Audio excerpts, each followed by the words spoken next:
Alright guys, hey, I'm doing an Instant Pot recipe, so I got a lot of stuff here.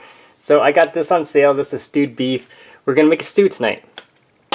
This package of vegetables were on sale. It's broccoli and cauliflower. So all I'm going to do is throw it in there. You might be like, oh, it's actually going to make a nice broth. Okay, so because I have chicken broth to use there.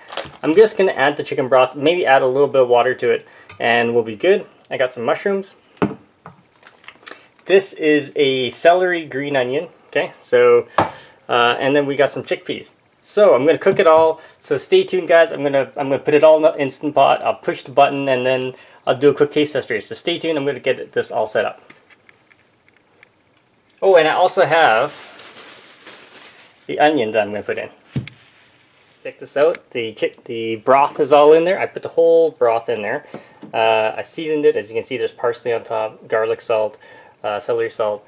I'm going to put in the chickpeas, the mushrooms, and then the tomatoes, and then the broccoli. So stay tuned. Alright guys, so check this out. I have the broccoli, the cauliflower in there. I put actually a couple of bags in there. I've got the tomatoes on the bottom there, as you can see. So there's the broth in there on the side. So I'm going to put this on the, there's a couple of options. You can use meat stew or poultry. I'm going to use the meat stew button. And I'll give you guys a quick taste test as soon as it's finished. Stay tuned guys. Alright guys, there it is, all done. It smells like a great aroma. Let's do a quick taste test right there.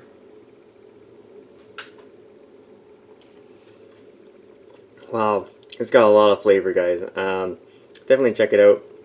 Yeah, it's like a flavorful beef stew. If you have any questions, comments, post them below. Subscribe to the channel. The aroma of the tomatoes really come through. Yeah.